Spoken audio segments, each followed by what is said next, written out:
Hey everyone, bienvenidos a todos. Come join us on our trip to Isla Mujeres in October 2023.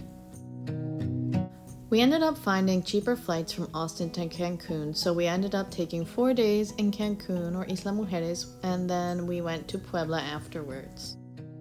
If you've never been to this island before, it's just a short 30-minute ferry boat ride away from the city of Cancun. You can either get a ride from the hotel zone or you can go to Puerto Juarez, which is what we did, which is more in the city of Cancun. So the first day that we got there, we just met up with Antonio's mom and spent some quality time with her. The next day, we woke up early and took a taxi to the north part of the island where the most famous and beautiful beach called Playa Norte is found. We walked a bit along the main street called Avenida Hidalgo and checked out some of the shops and things, and also stopped at one of our favorite little gardens, which is actually part of a hotel, called Maria del Mar. We love to walk around this garden and check out the flowers like the bougainvillea and the orchids, and there's usually some friendly cats. Afterwards, we went to eat breakfast at our favorite spot called North Garden. They have bagels, which my kiddos love, and other favorites for breakfast. Right after that, you can take a short walk to Playa Norte. This is usually the most beautiful spot in the entire island, but honestly we found the water to be a little rougher than usual this time, and this is the 4th time that I've been at this island. I've never seen it like this, and I guess it's due to the season since it is typically like the hurricane season here. So afterward, we went back to Villas Amanecer, which is an Airbnb that we found and my mother-in-law stayed out with, my husband's cousin.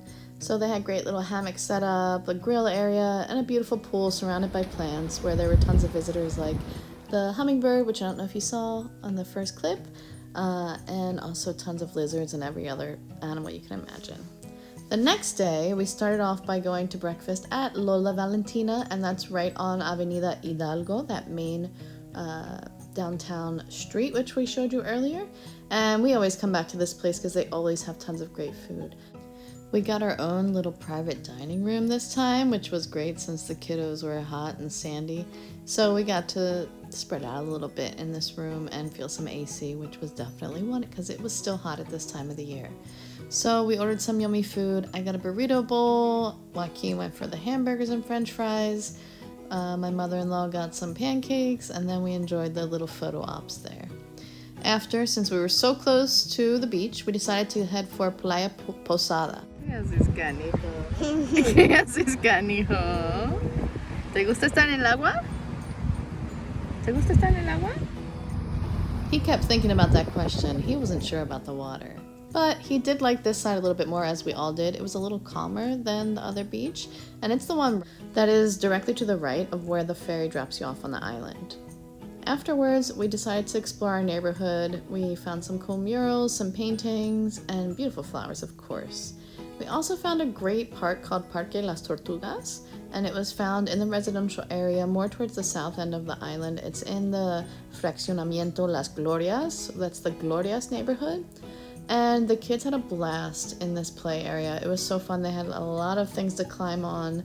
They did not want to leave. The only downside is that it doesn't open until the afternoon, around 4 o'clock. And that was pretty hot at that time of the day as well, so the kids got pretty tired quickly. So we went back on a walk and we found these really cool art fixtures that a neighbor had installed in front of his house. Old recycled trash he made into planters and beautiful painted artwork. So we really enjoyed that, and we even got to meet them and thank them for the cool designs that they made. That night we spent at the Villas Amanecer again with my mother-in-law, and then the next day was our final day. So we went back to the beach to say goodbye in the morning, stopped at North Garden again for some delicious coffee and passion fruit drink, and then of course a bagel for Joaquin, and Antonio and I always have to get our chilaquiles when we are in Mexico for breakfast. And then afterwards, we headed back to see the rest of the family at the villas again. We found some cool moth visitors, and then we also played with the lovely doggy there, whose name was Nala. In front of Villas Amanecer are 2 great restaurants. The one that we tried was called Mayakita, and you can see it's right in front of the ocean, and it's also a hotel if you're interested.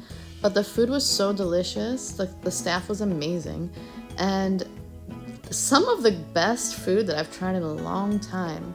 I got this chicken that had blueberries and peppers and pecans. So delicious. Fajitas, shrimp, nachos. We ordered a lot and ate a lot.